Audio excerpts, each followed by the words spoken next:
스카이어 스루프 타임즈 2024년 5월 1일자를 진행하겠습니다. 메이데이.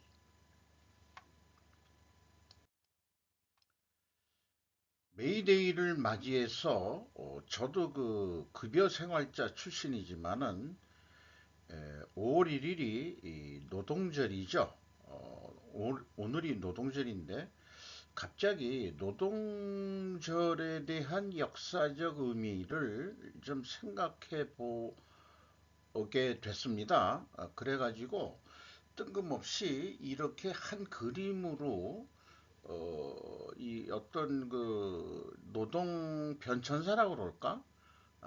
아니면 그 이게 세상 돌아가는 그런 거를 제가 이제까지 가지고 있는 머릿속에 있는 지식들을 가지고 한번 어떻게 세상이 돌아갈 건지 그런 생각을 좀 해봤어요.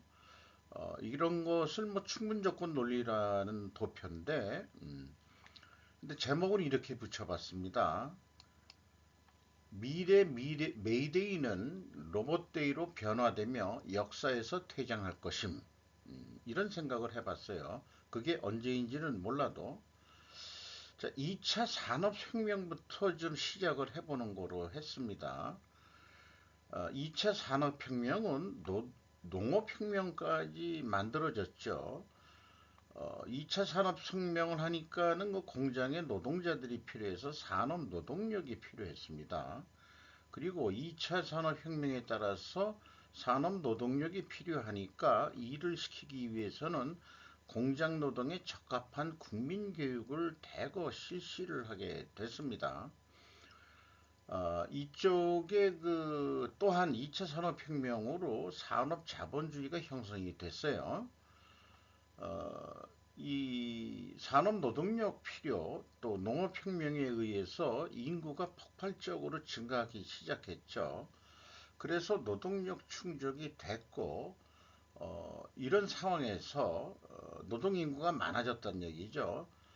그 국민교육을 받고 그 다음에 이제 머리들이 어느 정도 배우고 그러다 보니까 민주사회라는 이름으로 되다 보니까 자본주의 착취가 현실적으로 있었고 거기에 이제 대항하는 정신들이 생긴 거죠. 그래서 충분한 노동력 있는 그 인구가 있기 때문에 노동자들이 단결하게 됐습니다. 이것이 결국 그 메이데이까지 가게 됐다. 이렇게 이제 그려봤습니다. 그러면은 산업 자본주의가 형성이 됐는데 그 결과 그 계속 공장을 돌리고 뭐 하려고 그러면은 또 그 이 병행해서 일어난 거긴 하겠지만은 식민지 전쟁이 일어났죠. 원료를 확보하고 뭐 그러기 위해서 그 식민지 전쟁은 또 1차 세계대전으로 그 비화가 됩니다. 그런데 이 식민지 전쟁을 통할 때 그 유럽에서 조그맣게 활동하던 금융 자본이 글로벌 금융으로 자본 형성이 되게 되는 그런 과정이 있었어요. 그래서 1차 세계대전의 결과는 글로벌 금융 자본이 떼돈을 버는 돈을 벌게 되는 이런 상황이 됐고 또 1차 세계대전의 결과는 산업 자본주의 국가가 경쟁이 더 되는 이런 일이 벌어졌다고 보입니다. 그런데 금융자본주의가 그 떼돈을 벌면서 또 노동자들이 단결이 됐는데 어, 뭐 이 배경에는 뭔가 그 대립이 있어야 돈을 벌는구나 하는 거를 금융자본이 깨달은 것 같아요. 그래서 이 노동자가 단결을 하면서 공산주의가 태동이 됐죠. 여기에 이제 그 지식인들도 많이 이제 끼게 되고 이렇게 됐죠. 그런데 금융자본주의가 공산주의 태동하는데 공산혁명 태동자금을 또 지원을 했다. 이렇게 됩니다. 그리고 1차 세계대전은 또 산업자본주의 국가 경쟁이 심화가 되고, 계속해서 이 노동자하고의 그 관계가 문제가 되니까 공산혁명 국가를 별도로 노동자 중심의 그런 사회를 만들어야 되겠다는 사고방식, 그런 것들이 태동이 돼서 공산주의 혁명 태동에 자금을 지원했다. 이렇게 보겠습니다. 자본주의 산업 국가 경쟁 심화는 결국 2차 세계대전으로 또 이제 원재료 확보 이런 등등으로 해서 국가 간의 경쟁으로 해서 2차 세계대전까지 가게 되죠. 2차 세계대전 때는 공산주의하고의 대립이 아니고, 그때도 이제 그 소련은 연합국으로 그 형성이 돼 있었는데, 어쨌든 자본 공산 체제 경쟁 대립이 유도가 됐다고 볼 수 있겠습니다. 공산주의 혁명이 일어나면서. 그래서 그 결과는 1차 미소 냉전이 일어났고, 그 다음에 이제 1차 미소 냉전의 오래된 결과는 소련 해체로 나타났고, 그 소련 해체에 의해서 글로벌 금융자본은 뭔가 돈을 더 벌었을 것이다. 그리고 1차 미소 냉전 중에는 그 전쟁이 큰 전쟁이 없었으니까 3차 산업혁명이 일어나는데, 냉전상의 그 정보전이라든지 이런 등등이 필요해가지고 결국 그 인터넷 뭐 이런 것들 이런 디지털이 발달을 하면서 사실은 이게 전쟁 그 정보 도구였던 거죠. 3차 디지털 이런 것들이. 그렇게 돼서 3차 혁명이 일어나면서 사실 산업노동력이 감소가 필요해졌어요. 그리고 글로벌 금융자본은 어떻게든 또 세계 분쟁 유도를 하는 거 아닐까. 산업노동력 감소 필요도 그 세계 분쟁 유도의 그 빌미가 되고, 또 2차 미중 냉전까지 이제 오게 된 거 아니냐. 그리고 새로운 개념으로 결혼이 사치품화됐다. 이렇게 되면은 이런 세계 분쟁, 2차 미중 냉전의 결과 결혼의 사치품 등은 인구 감소로 결국 나타나고, 2차 미중 냉전은 어, 중국 해체로 나타날 것 같습니다. 소련 해체는 이미 그 역사적 사실이니까는 굵은 거로 했고, 중국 해체는 지금 아직 나타나지 않은 것지만은 중국이 소련처럼 러시아로 바뀌듯이 중국이 해체되면서 중화적 중심으로 한 나라만 남지 않겠냐, 이런 생각을 하고, 인구 감소의 결과는 결국 4차 산업혁명 AI 혁명이 일어나서 로봇 데이로 나중에 나오지 않겠냐. 이렇게 이제 제가 이제까지 배운 또 제 지식이나 삶의 경험을 통해 가지고 머릿속에 있는 것을 오늘 메이데이를 맞이해서, 메이데이 오래 가지는 않을 거다. 아마 그 로봇들이 자기네들 데이를 만들 것 같다. 이런 생각을 해보게 됩니다. 그래서 그 블루 칼라 대 화이트 칼라, 저희가 그 젊었을 때 주로 그 대립되는 용어로 좀 썼었죠.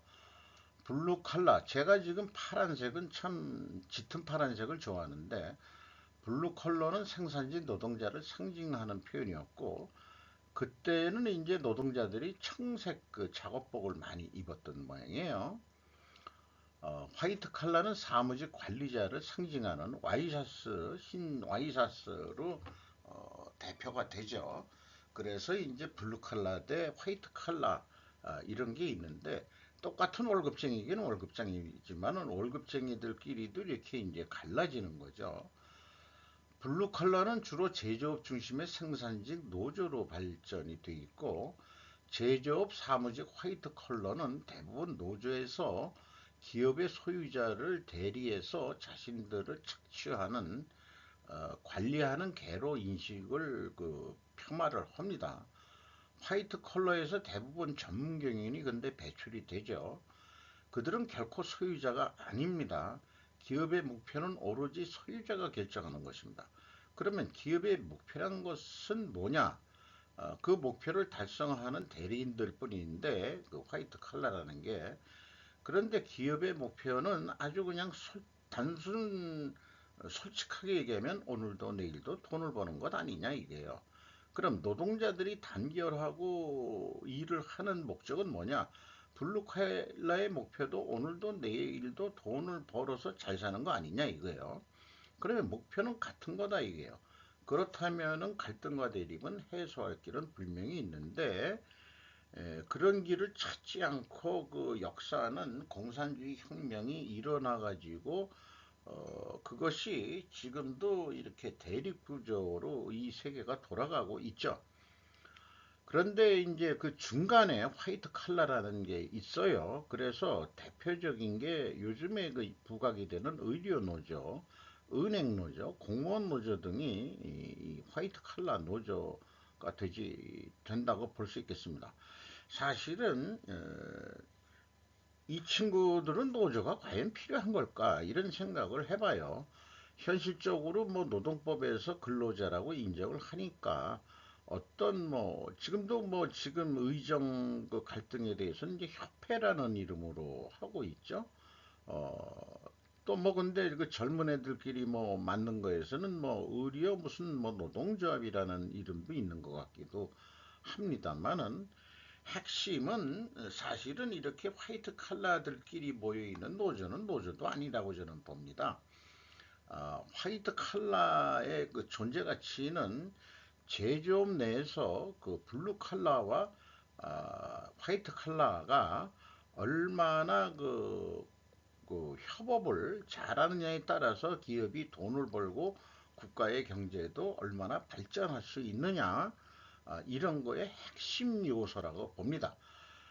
저는 뭐 죽었다 깨어나도 그 제조업 없이는 나라가 움직일 수 없다고 보기 때문에 제조업 내에 있는 블루 칼라 대 화이트 칼라의 협업 이거를 잘 해야 된다라고 믿습니다.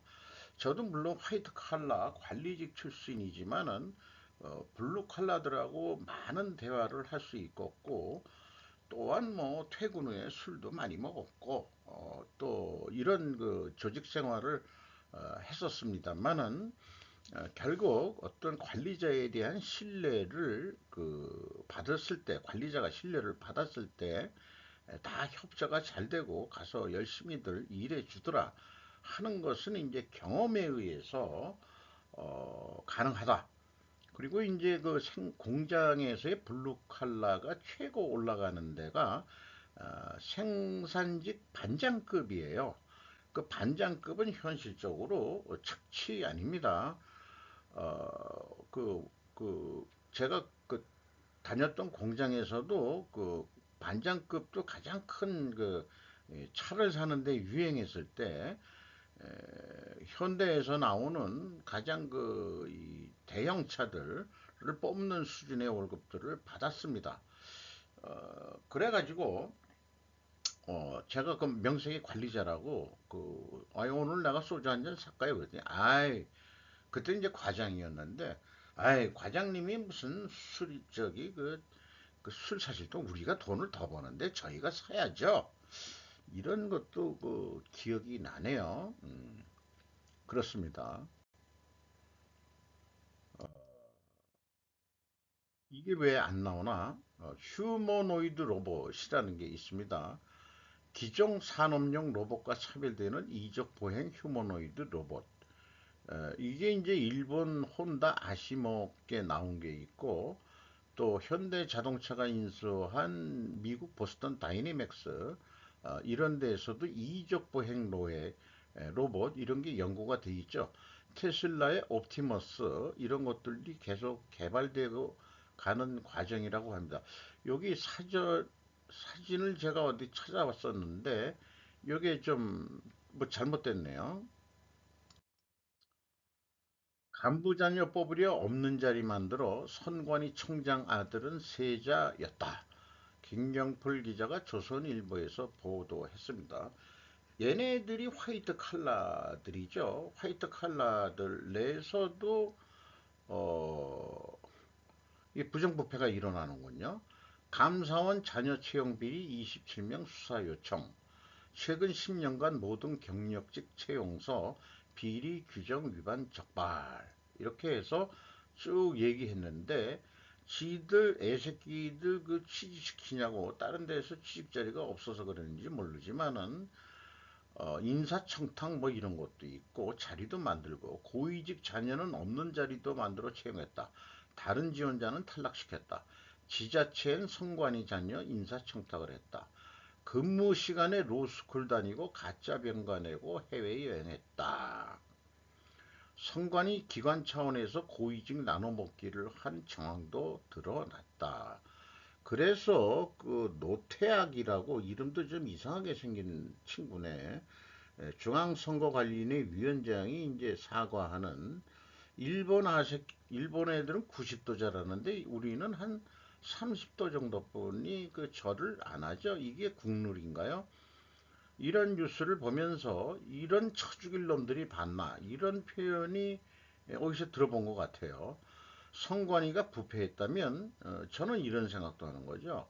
하나를 보면 열을 안다고 선거관리도 부정부패했을 확률이 높다. 부정선거하고 우리나라 개표를 이번에 그냥 다 믿고들 있는데 모르겠어요. 음, 선관위가 투명해야 그 다음에 선거 개표도 투명하다고 인정을 하지. 이런 놈들이 부정부패를 저지르고 있는데 그러면 선거 부정에도 끼지 않겠냐. 이런 거 합리적인 의심이라고 할 수 있지 않겠습니까? 어, 과연 이게 이런 애새끼들이 그러니까 총선 결과도 그게 어디까지가 진실친지 사실 뭐 누구 뭐 이렇게 뭐, 뭐 부정선거다 뭐 개표가 잘못됐다 뭐 이런 얘기도 조금 나오고 있는지 모르지만은 이런 게 그 간접적으로 이 지금 우리나라 그뭐 전사나 뭐 이런 거하고 또 연결이 안 돼 있을 리가 없죠. 그 개표 방송이 그렇게 빨리빨리 나오고 그러는 거 보면은 자관 그냥 뭐 개표 투표 결과는 뭐 믿을 수밖에 없는지 모르지만은 그런 신뢰 믿으려면은 불안감을 가지고 믿는다기보다는 이런 선거관리위원회가 깨끗해야 그 다음에 선거도 깨끗하지 않겠냐. 이런 애들 바로 잘라야죠. 이거 그냥 사과했다는 거로 돼 있는데 정부에서는 지금 이런 애들을 어떻게 처리하는지 몰라요. 검찰은 또 뭐 하고 있나 몰라. 이런 얘기만 뉴스가 나왔어요. 일본은 94위, 이웃나라는 1위, 조세지출 투명성 지수 순위. 일본의 문화방송이라고 있는 모양인데 오타케 마코토 골든 라디오라고 되어 있는데 국제연구기관이 발표한 조세지출 투명성 지수 조세 지출이라 그러면은 어떻게 보면은 이 정부의 그 재무 지출 뭐 이런 거하고도 그 같은 개념 아닌가 모르겠어요. 그렇게 소개를 했는데 일본은 94인데 한국이 1위였다. 이런 뉴스를 국내 뉴스에서는 왜 보도를 안 하지? 에, 그 컬럼지 필자인 아오야마 가쿠인데 명예교수 미키 요시카츠 씨는 이 순위에 대해 이러한 나라이기 때문에 기대는 하지 않았지만 돈투성이의 정치, 질 나쁜 정치가 검증 없는 세금의 흘림이 만들어낸 결과라고 기사 속에서 말하고 있다. 이렇게 표현을 하고 있어요. 게다가 일본은 왜 여기에 세금이 사용되었는지, 또 세금은 제대로 사용되고 있는지, 자민당의 비자금 문제도 그렇지만 이 투명성의 소홀이 나라를 쇠퇴로 이끌고 있다고 발언했다. 그럼에도 불구하고 일본은 아시아의 우두머리가 된다고 예측들을 하고 있죠.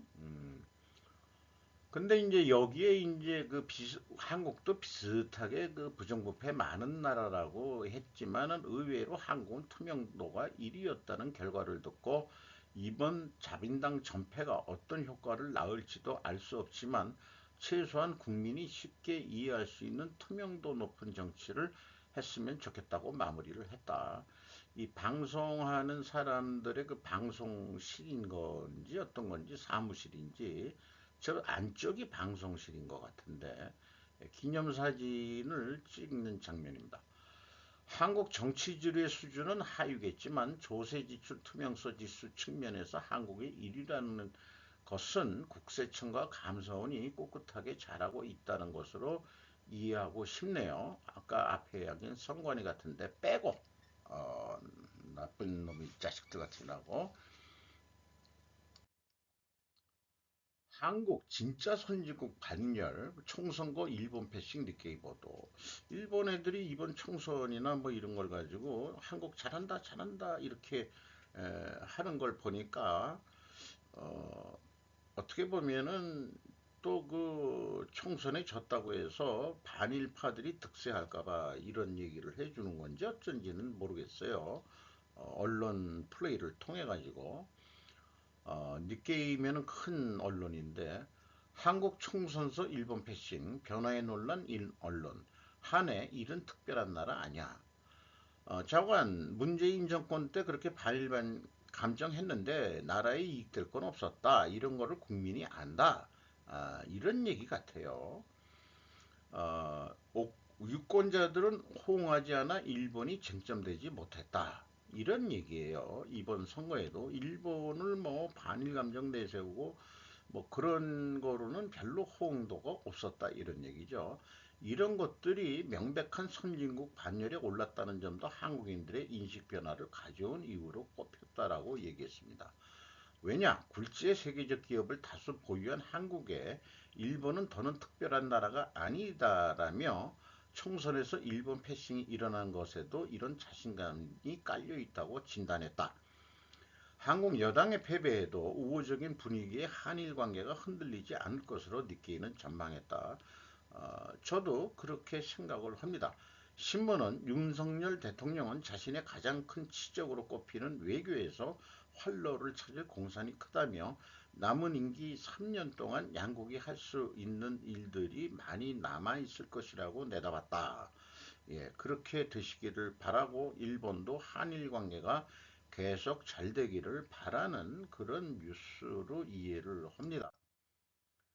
앵화 추락 플라자 합의 투 올수도 김영철 기자가 헤럴드 경제에서 보도했는데 앵화 한때 160엔 됐죠. 34년 만에 최저 150개 통화 중 3분의 2는 현재 약세고 달러와 강세 조정 필요성이 요즘 대두가 되고 있다.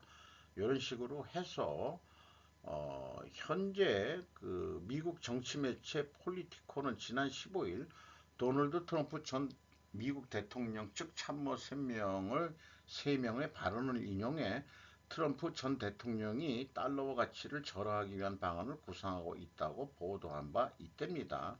플라자 합의에 대해서는 이렇게 또 추가적으로 설명을 하고 있는데 음, 앵화나 우리나라도 좀그 원화 가치가 좀 떨어지고 있는 거는 있죠. 유독 그 미국 달러만 지금 너무 가치가 올라가고 있는데 그것도 문제는 문제다 이런 얘기죠. 자, 어떻게 될지 매우 궁금합니다. 달러 가치를 어떻게 내리지? 이게 이제 제2의 프라자. 전에 1차 프라자 합의 때는 환율 조작을 한다 그래가지고 그 앵화 가치를 올리는 거로 했는데 이번에도 그 앵화가 계속 떨어지는 미국 달러 때문에 그런 거니까 일본이 의도적으로 앵화 환율 조작을 한 건 아니다 이 말이에요. 그러니까 이제 이번에는 미국이 어떻게 조정을 해야 되냐? 그러면은 사실은 앵화보다도 위안화를 좀 얘기를 해야 될 것 같은데 위안화에 대해서는 얘기가 안 나오는 것 같아요. 위안화를 더 죽이기 위해서는 미국이 고금리를 계속 금리 공격으로 이런 거 하면은 이제 환율과 금리를 어떤 그 경제 공격 수단으로 요런 거 한번 누가 전문적으로 연구하시는 분이 있었으면 하는 생각도 나요. 금리와 환율의 어떤 상관관계 또는 인과관계 요런 거 전문가가 있지 않을까 싶은데 제 수준으로서는 뭐 환율이 올라가면 금리는 어떻게 된다. 환율이 내려가면 금리는 또 어떻게 된다.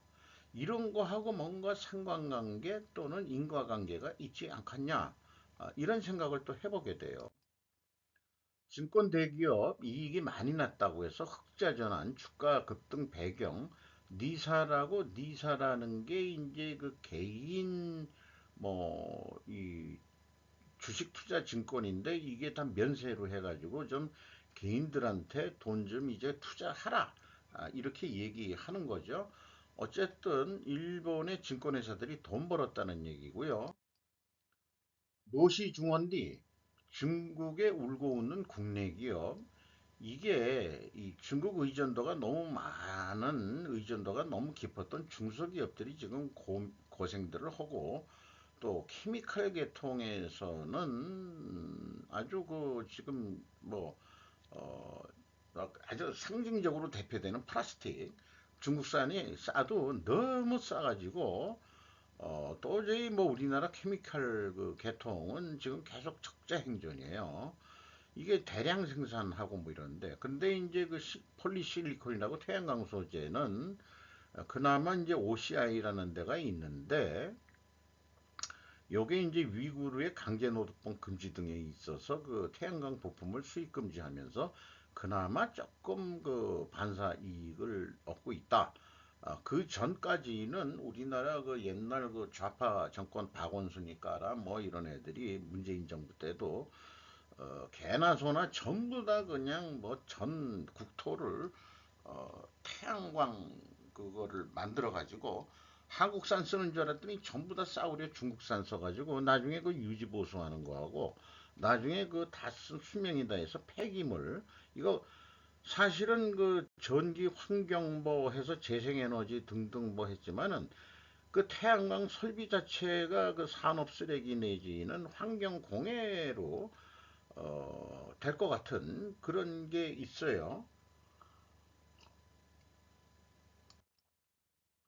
팔레스타인은 우리의 형제는 옛말 반이스라엘 시위 탄압하는 아랍권, 이 이집트, 요르단 등 시위 참가자 대거 체포, 정부의 부메랑돼 돌아올 수 있다는 우려, 이스라엘과 협력 통해 얻는 이익도 영향을 미쳤을 것이다. 이게 그 반 팔레스타인 뭐 지지 그 시위들을 한다고 하지만은 이런 것들이 자치 체제에 대한 불만으로 이어져 아랍의 봄 민주화 운동이 재현되는 것 아니냐는 우려 때문에 풀이된다고 합니다.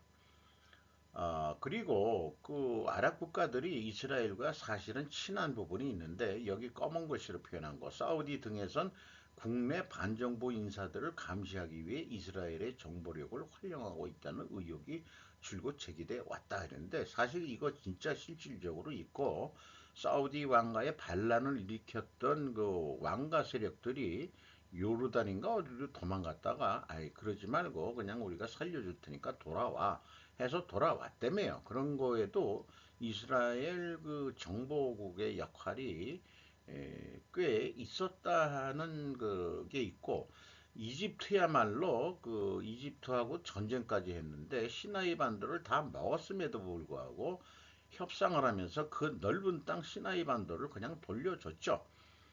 모세가 40년 동안 그 헤매던 땅이 그 이 시나이 반도죠. 여기 이집트를 탈출해가지고 출애굽기를 보면은 바로 안 들어가고 시나이 반도 그 척박한 땅에서 40년을 그렇게 고생하다가 나중에 이 가나안 땅, 지금 팔레스타인 땅을 점령을 하는데 그 역사적 사실인 것 같습니다. 그게 왜냐하면 이집트에서 노예 생활했던 그 노예 근성을 없애냐고 40년이면 1세대가 죽을 거예요. 그러니까 다음 세대가 자기네 땅을 찾기 위해서 전투력을 강화해가지고 결국 글로 갔다. 그래서 땅을 차지했는데 다시 찾았는데 참 이스라엘도 나라를 잃었다가 로마한테 이제 다시 뺏겨가지고 2000년 동안 이제 또 자, 이런 뭐 우리나라 역사보다도 참 험난한 역사입니다. 우리나라가 무슨 그거 뭐 그 중국 강대국의 힘에 어쩌고 저쩌고 막 하지만은 우리나라 그렇게 고생한 나라도 아니에요. 가만 보면은 이스라엘하고 비교했을 때 그렇다 그런 얘기입니다. 뭐 나라 조지아에서도 뭐 그런 거 있다고 그러고 그 중간에 껴가지고 힘 약한 나라들 이런 나라들 꽤 많이 있는 것 같아요. 중국의 실태는 대경제 도시 마도라는 게 이제 그 마왕 뭐 할 때 이게 마자예요. 상하이의 조락에 모든 것이 드러나 있다. 뭐 5.23% 증가했다는데 그거 거짓 통계다. 그래서 저도 계산해 봤는데 이분은 3.8% 증가했다고 그러지만 요 계산 기준을 2003년도 1쿼타로 한다면은 이 사람은 기준을 그 2024년 1쿼타로 해서 3.82%가 증가했다고 그러는데 요거로 계산하면 4% 증가한 거예요. 이 발표한 거를 따지면. 근데 5.3% 성장했다. 이거 거짓말, 눈에 뻔한 거짓말을 하고 있다. 시장은 거짓말을 간파해가지고 상하이 증시 떨어졌고, 상하이 고급마트 전면 폐업 의미가 그 상징하는 거 아니냐. 마도 잘 있거라. 외자 유출과 부동산이 붕괴되고 있다는 그런 표현들을 하고, 상하이성 시차오시 시티샵 상하이 도시 슈퍼가 그 폐점에 가서 전면 폐업 기업 해산했다라는 뉴스 이렇게 그 고지서를 그 간판을 해놓은 거 경영난으로 고급 그 슈퍼가 이게 망했다는 얘기는 돈 있는 상하이 사람들이 사지도 않고 또 외국으로 많이 도망갔다는 것을 상징적으로 나타내는 거 아니냐. 댓글이 있는데 참 나름대로 뭐 잘 그 썼어요. 어쨌든 이 사람도 시진핑이 어떻게 될지 너무 기대된다는 표현을 하고 있습니다. 그래도 꿋꿋하게 그 이 3기를 잘 하고 평생 그 이 지도자로서 살아갈지도 모르죠. 회계사도 이제는 문성합니다. 공인회계사 시험에 IT 과목 필수된 이유. 자관 이 다 전사나 뭐 이런 등등에서 회계사 능력도 뭐 이렇게 얘기하는데 제가 궁금한 것은 요즘 ERP로 다 하고 있죠. 그런데 그 데이터를 기반으로 재무정보의 허위 보고, 매출 계정을 통한 횡령 등 핵심 리스크를 많이 찾아내고 있다면서 회사 내부적으로도 글로벌 IT 시스템에 많이 투자하는데 예전 같으면 사람의 손으로 하던 일을 로봇 프로세스 자동화 등의 도입이 자동화됐다 이렇게 소개하면서 공인회계사들도 재무 빅데이터 분석사라는 자격시험을 도입했는데 기업 내부 외부 데이터를 향해서 부정 적발을 위한 회계 탐지 등 실무적으로 적용될 수 있는 분석 능력에 대한 검증이 이루어진다 하는데 저도 뭐 기업체를 스루프 회계로 분석을 하면서 엑셀 수준이지만은 그 뭐 빅데이터 뭐 저는 그런 거 필요 없어요. 그 우리는 엑셀 데이터만 가지고 할 수 있는 그런 그 수준 어, 그 정도죠. 그 회계사들도 이게 자격증 따려면 아주 이제 힘들어진 것 같습니다. 그러니까 대우도 많이 받겠죠. 의사보다 아마 대우를 더 많이 받아야 될 직종 아닌가. 너무 전문화돼 가지고 이제 그 회계라는 게 참 저는 쉬워야 된다라고 자꾸 주장하고 있는데 너무 자꾸 복잡화돼 가지고 회계사들도 복잡해지고 일반 사람들이 자꾸 접근하지 못하게 만드는데 그럼 주식 투자하는 사람들 일반 사람들은 뭘 보고서 할 거냐 뭐 이런 게 세상이 좀 단순하고 심플화 되어야 되지 않겠냐 그런 생각을 하게 됩니다. 1분기 그 잠정 실적들을 그 중간중간에 요즘 뭐 따로 한번 독자적으로 한 게 있는데 그냥 그 이 간헐 아니 시차적으로 많이 나오기 때문에 그때 이제 본거를 하는데 이게 FF는 패션 회사고요. 호텔 신라. FNF 12.5% 영업이익 감소했고 이 호텔 신라는 64.9% 영업이익 감소. 올라가는 데도 있지만은 두산 퓨얼셀 태양광 계통이죠. 48.1% 이익 감소하고 롯데 이노베이트라는 데가 있는 모양인데 나중에 이게 어떤 회사인지 좀 알아봐야 되겠습니다. 전상 계통인지 24.7% 감소했고 한미약품 27.9% 이익 증가했고요. 보령제약 2.2% 증가했습니다. 현대코퍼레이션이라고 요게 아마 무역회사 같은데 9.2% 영업이익 증가했고 한솔 테크닉스 이것도 뭐 전상계통인 것 같은데 25.1%가 하락했습니다. 이상 5월 1일 메이데이 슬포타임즈를 마치도록 하겠습니다.